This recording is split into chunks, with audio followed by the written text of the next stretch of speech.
అన్న నమస్తే అన్న. నమస్తే అన్న. ఎలా ఉందన్న ఆంధ్రప్రదేశ్లో చంద్రబాబు నాయుడు గారి పరిపాలన? ఇద్దరు కూటమిగా ఏకమయ్యారు కదా, పవన్ కళ్యాణ్ చంద్రబాబు నాయుడు. ఎలా అనిపిస్తుంది అసలు వాళ్ళ పరిపాలన?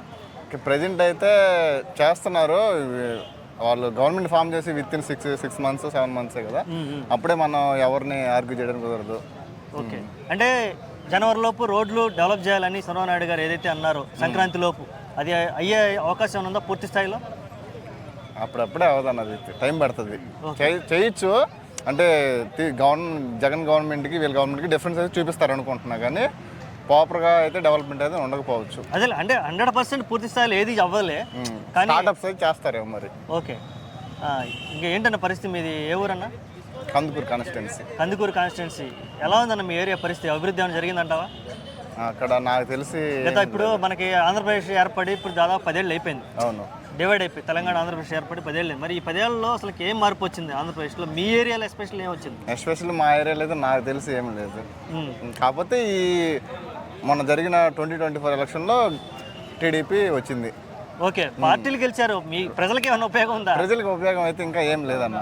ఏముంది మరి? ఏం కోరుకుంటున్నావు నువ్వు? అంటే జిహెచ్ఎంసీ ఏర్పడాలనుకుంటున్నావా? మీకు కందుకూరు ఏరియా ఇంకా ఏమన్నా టూరిజంగా డెవలప్ అయ్యే అవకాశం ఉందంటావా? ఎటువంటి అవకాశం ఉంది మీకు? కందుకూరు కాలేజీలు కూడా ఉన్నాయి కదా, మంచి మంచి కాలేజీలు కూడా ఉన్నాయి కదా కందుకూరులో. ఎంసీ కాలేజీలు కూడా ఉన్నాయి కదా.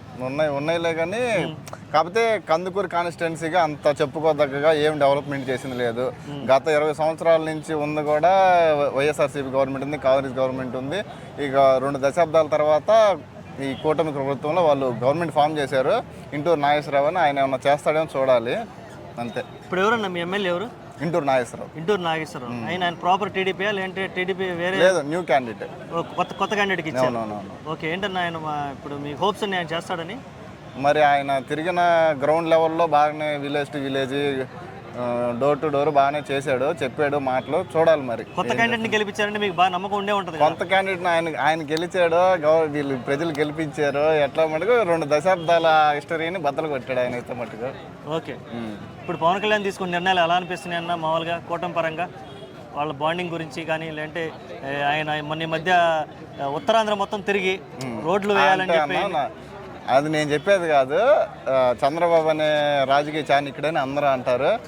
కాకపోతే పవన్ కళ్యాణ్కి ఉన్నది ఆయన థాట్స్, ఆయన అంత ఒక ఈ స్వాతంత్ర యోధులతో వాళ్ళని వీళ్ళతో కంపేర్ చేసుకోవటం, ఇట్లాగా నేను ఒక రియల్ హీరోలు అన్నట్టుగా ఉంటాడు. అది ఇంప్లిమెంటేషన్ అనేది ఆయనకున్న ఇప్పుడు ఉప ముఖ్యమంత్రి అంటే చాలా చేయొచ్చు, కానీ చెప్పేది ఎక్కువ చేసేది తక్కువ అన్నట్టు ఉంది. ఈ మధ్య కాలంలో చూసుకుంటే చాలా మంది ఒక మాట అంటున్నారు, చంద్రబాబు నాయుడు గారు మీడియా ముందుకు రాకుండా ఎక్కువ పవన్ కళ్యాణ్ ఫోకస్ చేపించి ఇదంతా జరుగుతుంది.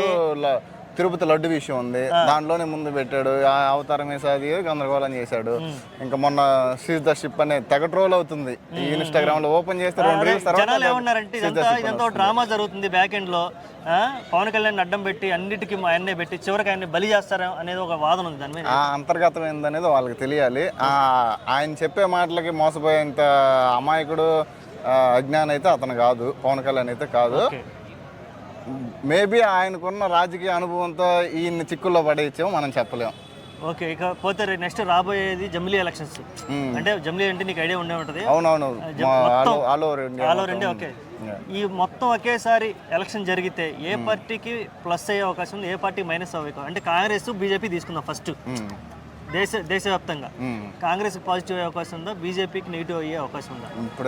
ఇప్పుడు ఆ రెండిట్లో అంటే ఇప్పుడు బీజేపీ అనేది కంప్లీట్గా ఒక హిందూ మతాన్ని అప్గ్రేడ్ చేసి మాట్లాడుతుందని అందరికీ తెలిసిందే. కాంగ్రెస్ దాన్ని ఇప్పుడు లాస్ట్ టైం ఇప్పుడు రామ మందిరం వారణాసికి అక్కడ కూడా డామినేట్ చేసింది కాంగ్రెస్, తెలిసిందే. అక్కడ అట్లాంటి దగ్గర డామినేట్ చేసిందంటే ఇంకా ఆ ఇన్ఫ్లుయెన్స్ వీళ్ళు డైరెక్ట్గా మేము ముస్లిం మైనారిటీని డైరెక్ట్గా రద్దు చేస్తాము అని ఓపెన్ సభల్లో కానీ డైరెక్ట్గా చెప్పేస్తున్నారు. దాన్ని బట్టి ఇంకా చూడాలి. అంతగా నేషనల్ లెవెల్లో అంటే చూడాలి. మరి నెక్స్ట్ జగన్ పరిస్థితి ఏంది? పుంజుకునే అవకాశం ఉంటుందంట? ఖచ్చితంగా పుంజుకుంటాడన్న. అంటే వీళ్ళు సూపర్ 6 అని పెట్టారు, వాటిలో ఇంప్లిమెంటేషన్ తీసుకొచ్చింది. మొన్న దీపావళికి ఏదో దీపం పథకం కింద 3 సిలిండర్లని అది ఇచ్చారు. పోతే ఫ్రీ బస్ అన్నారు, మళ్ళీ వచ్చేసి పెన్షన్ ఒకటి అమల్లో తీసుకొచ్చారు. అమ్మ ఒడి అది ఇది అన్నారు, అది లేదు. వచ్చేసి నిరుద్యోగ వృత్తి అన్నారు, అది లేదు. ఇట్లా చెప్పుకుంటూ పోతే చాలా ఉన్నాయి. చాలా ఉన్నాయి, చేసిన వాటికన్నా కూడా చేయనివి చాలా ఉన్నాయి. ఓకే, మరి జగన్ పుంజుకొని మళ్ళీ కనీసం ఫామ్లోకి రావాలంటే ఎటువంటి నిర్ణయాలు తీసుకుంటే బాగుంటుంది? ఆయన మళ్ళీ ప్రజల్లోకి రావాలా? ఏమన్నా సభలో యాత్రలు పెట్టాలా? మళ్ళీ పాదయాత్ర ఏమన్నా చేయాలా? రేపు జనవరి ఫెస్టివల్ అయిపోయిన తర్వాత నుంచి ప్రతి కాన్స్టిట్యున్సీలో ఒక 2 days స్టే చేస్తాను, బుధవారం గురువారం అని చెప్తున్నాడు కదా. సరే, ఏం చేసినా ఎటు చేసినా జగన్ గారు ఒక్కరే నిర్ణయాలు తీసుకొని జగన్ గారు ఒక్కళ్ళే అన్ని చేస్తున్నాడు. అంటే లోకల్ లీడర్స్ కి కూడా వాళ్ళకి ఇంపార్టెన్స్ ఇవ్వకపోవడం. మొన్న ఓడిపోవడానికి మెయిన్ కారణం అని కాదు, ఇవి కూడా వన్ ఆఫ్ ద రీజన్స్. ఇప్పుడు మనకు ఒక పని అవ్వాలంటే మన ఎమ్మెల్యే త్రూతో కాకుండా డైరెక్ట్గా లోకల్ సచివాలయంతోనో వాలంటీర్తోనో వీళ్ళతో ఇంటరాక్షన్ జరిపోయింది. నీకు ఒక నాయకుడితో నేను వెళ్ళి ఇవాళ మాకు ఆ పని చేశాడు, నేను మా ఎమ్మెల్యే పని చేసాడు చెప్పుకోవడానికి లేకుండా పోయింది. ఆ ఇంటరాక్షన్ అనేది గవర్నమెంట్ ప్రభుత్వానికి మధ్య ఇంటరాక్షన్ తగ్గింది.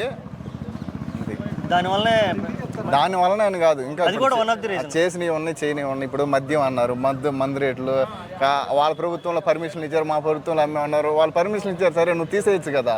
ఇతను చేసిన తప్పులు ఉన్నాయి, కానీ అట్లనే మంచి చేశాడు. ఇప్పుడు అక్కడ శ్రీకాకుళం విజయనగరం కాడ ఉద్దానం ప్రాజెక్ట్ అన్నారు, నెంబర్ 1. దాన్ని ఎవరైనా అప్రిషియేట్ చేయాలా. మళ్ళీ వచ్చేసి స్కూల్స్, దాన్ని ఎవరైనా అప్రిషియేట్ చేయాలా.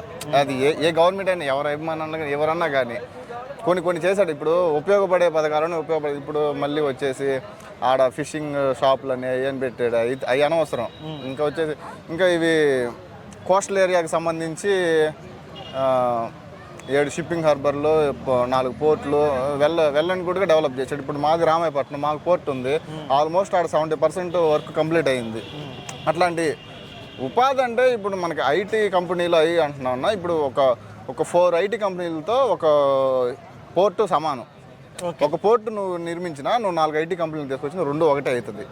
అట్లా అని చెప్పి అవి లేకుండా ఓన్లీ ఇవే ఉండాలని కాదు. ఓకే, 5 yearsలో ఎవరు ఏం చేయలేదు, కానీ మన ఇల్లు కట్టుకోవడానికి మనకు 2 సంవత్సరాలు పట్టుద్ది. రాష్ట్రాన్ని డెవలప్ చేయాలంటే టైం పట్టుద్ది కదా. మరి ఎందుకు ఇన్ని పనులు నువ్వు నోటి మీద చాలా పనులు చెప్పావు, జగన్ గారు చేసిన పనులు, ఆయన ఎందుకు వాటిని ప్రమోట్ చేసుకోలేకపోయాడు, ప్రజలకు అర్థమయ్యేలా చెప్పుకోలేకపోయాడు? ఎక్కడ ఫెయిల్ అయ్యాడు?